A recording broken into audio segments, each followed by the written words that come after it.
प्रयागराज प्रयागराज सदियों से ऐतिहासिक, सांस्कृतिक और आध्यात्मिक विशेषताओं का स्थल रहा है। कहा जाता है कि भगवान विष्णु ने सृष्टि के प्रारंभ में पहला यज्ञ यही किया था। समुद्र मंथन से निकली हुई अमृत की बूंदें इसी प्रयागराज पर पड़ी, जिससे प्रत्येक 12 वर्षों में पूर्ण कुंभ होता है और 144 वर्षों में महाकुंभ का आयोजन प्रयागराज में होता है।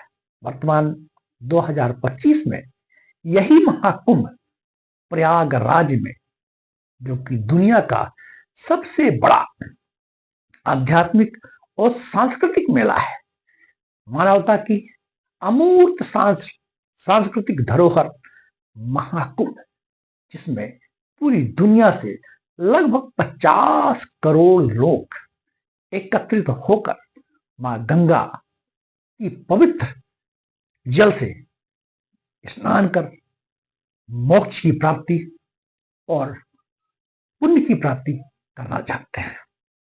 लेकिन कई बार ऐसे स्थलों में ऐसी भगदड़ें मच जाती हैं जो कि दुर्घटनाओं का रूप ले लेती हैं और एक गंभीर समस्या हमारे समाज के लिए और अध्यात्म के लिए बन जाती है। ऐसी एक घटना दिनांक 28 जनवरी 2025, 29 जनवरी 2025 की दरमियानी रात, अर्थात मंगलवार बुधवार की दरमियानी रात को एक भगदड़ के कारण हुई मौतें व जो घायल हुए उनके कारण यह एक गंभीर विषय बन गया। कहा जाता है कि मौनी अमावस्या के दिन पूरी दुनिया से लगभग 10 करोड़ लोग प्रयागराज में एकत्रित हुए, जिनका उद्देश्य गंगा, यमुना और अदृश्य सरस्वती के संगम नोच में स्नान कर पवित्रता को प्राप्त करना और पुण्य को प्राप्त करना रहा है। 10 करोड़ लोग एकत्रित हुए और एक विशेष मुहूर्त, ब्रह्म मुहूर्त में स्नान करने के लिए लोग इकट्ठा हुए, लेकिन भगदड़ के कारण कई लोगों की मृत्यु हो गई और कई लोग घायल हो गए। इस महाकुंभ में ऐसे कुछ शाही स्नान है जबकि पूरी दुनिया से बहुत बड़ी मात्रा में लोग एकत्रित होते हैं। जैसा कि अभी हमें जानकारी है कि जो पहला शाही स्नान था वो मकर संक्रांति का था, उसमें भी काफी भीड़ थी। इसके बाद पौष पूर्णिमा के दिन काफी भीड़ रही। 29 जनवरी को मौनी अमावस्या था, आगे बसंत पंचमी, माघ पूर्णिमा और महाशिवरात्रि, ऐसे ये 6 शाही स्नान माने जाते हैं, जिसमें 10 करोड़ से अधिक लोगों को एकत्रित होकर मां गंगा में डुबकी लगाने की संभावना बनी रहती है और डुबकी लोग लगाते हैं। लेकिन विभिन्न कारणों से, क्या कारण है कि जब भी ऐसी परिस्थितियां बनती हैं, जब लोग जहां एक मास स्केल पे एकत्रित होते हैं तो भगदड़ मच जाती है। इसके पीछे भीड़ एक बहुत बड़ा कारण है। सामान्य तौर पर प्रयागराज में हमें देखा गया है कि प्रशासन के द्वारा संपूर्ण व्यवस्थाएं की गई। पूरे महाकुंभ क्षेत्र को एक नया डिस्ट्रिक्ट बना दिया गया और पुलिस प्रशासन और शासन प्रशासन के द्वारा विभिन्न प्रकार के घाट और बैरिकेड्स, नियंत्रण की वो सभी व्यवस्थाएं की गई जो कि भीड़ नियंत्रण के लिए उपयोगी होते हैं। लेकिन भीड़ का अपना एक जो समूह होता है, जिसके कारण से श्रद्धा के चलते विवेक में कमी आ जाती है और इस तरह की भीड़ों के एकत्रित होने से भगदड़ मच जाती है। अभी जो हाल ही में भगदड़ मची, उनके जो मुख्य कारण हैं उनको हम जान सकते हैं।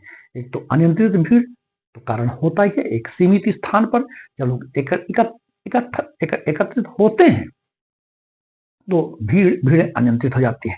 क्योंकि वो संगम का क्षेत्र था, घाट का क्षेत्र, घाट के क्षेत्र प्रायः फिसलन भरे होते हैं, दिन भर लोग नहाते हैं, पानी रहता है, पानी आसपास पानी का क्षेत्र फैला रहता है, जिससे लोग फिसलन रहती है और फिसलन के कारण लोग गिरते हैं और गिरने से अफवाहें भी फैल जाती है।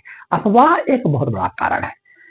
इस घटना के पीछे भी अफवाह भी एक कारण था। कुछ लोग स्नान करने गए और कहते हैं कि बताया जाता है कि वहां संगम के पास कुछ लोग लेटे हुए थे, उसमें से उलझकर कुछ लोग गिर गए, जिससे अफवाहें फैल गई और भीड़ अनियंत्रित हो गई, जिससे इस अनियंत्रित भीड़ के कारण कई लोगों को नुकसान उठाना पड़ा। हमें सोचना यह चाहिए कि यद्यपि हमारी पौराणिक मान्यताओं में ये सब बातें हैं कि माँ गंगा की पवित्रता, उसमें किए गए स्नान की अपनी महत्ता है, लेकिन बढ़ती हुई जनसंख्या के कारण अत्यधिक भीड़ बढ़ती जा रही है। इसमें हमें विवेक का इस्तेमाल होना चाहिए ताकि हम भीड़ को एक व्यवस्थित तरीके से मैनेज कर सके, और जब तक मानव समाज खुद भी भीड़ को नियंत्रित रखने के लिए स्व अनुशासन का पालन नहीं करेगा तो प्रशासनिक व्यवस्थाओं में हमेशा ये कठिनाइयां बनी रहेगी। जरूरत इस बात की है कि प्रशासनिक व्यवस्था में भीड़ उस प्रबंधन में अपना सहयोग दे, स्व अनुशासन का पालन करे।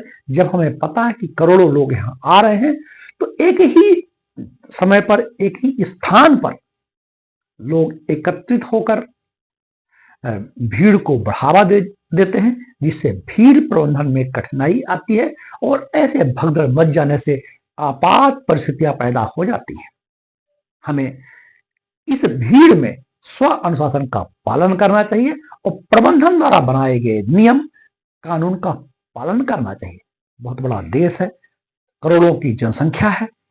इस जनसंख्या के जब भी कोई ऐसे आध्यात्मिक कार्यक्रम के आयोजन होते हैं तो लाखों करोड़ों में लोग पहुंचते हैं, और प्रायः भगदड़ों के कारण इस तरह के धार्मिक आयोजनों में इस तरह की दुर्घटनाएं होते कई बार देखी गई हैं।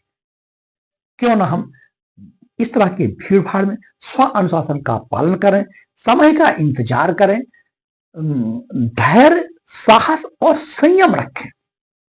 यद्यपि प्रशासनिक रूप से कई प्रकार के भीड़ को नियंत्रित करने की व्यवस्थाएं हैं, हमारे नए कानूनों में व्यवस्थाएं हैं, पुलिस प्रशासन का नियंत्रण करने की समस्त सुविधाएं दी जाती हैं, लेकिन चूंकि यह मानव समाज है, मानव समाज को नियंत्रित करने के लिए मानवता और संवेदनशीलता सबसे महत्वपूर्ण सहायक उपकरण है, सहायक अवधारणाएं हैं जिनके द्वारा हम भीड़ को नियंत्रित कर पाते हैं। किसी भी धार्मिक आयोजन के लिए सर्वप्रथम मानवता और संवेदनशीलता को ऊपर रखना चाहिए, क्योंकि समस्त पुण्यों की प्राप्ति मानवता और संवेदनशीलता में निहित है।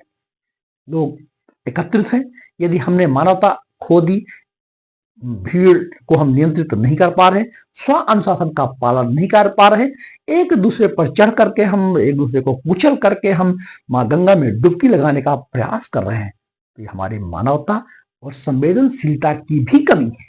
हमें इन बातों पर भी गौर करना चाहिए कि समस्त पुण्यों के लिए, समस्त अमृत के लिए, समस्त निर्वाण के लिए, समस्त मोक्षों के लिए मानवता और संवेदनशीलता, स्व अनुशासन सबसे महत्वपूर्ण है। इसी मानवता और संवेदनशीलता, स्व अनुशासन, आत्म नियंत्रण पर चल करके ही महापुरुषों ने अमृत को प्राप्त किया है, निर्वाण को प्राप्त किया है, मोक्ष को प्राप्त किया है। तो क्यों ना हम स्व अनुशासन का पालन करें और शासन और प्रशासन के द्वारा बनाए गए समस्त प्रबंधकीय व्यवस्थाओं में अपना सहयोग देकर कानूनों का भी पालन करें और अपने जीवन के लिए परमात्मा के द्वारा बनाए गए नियम और अनुशासन का भी पालन करके मानवता का परिचय दें। जय हिंद।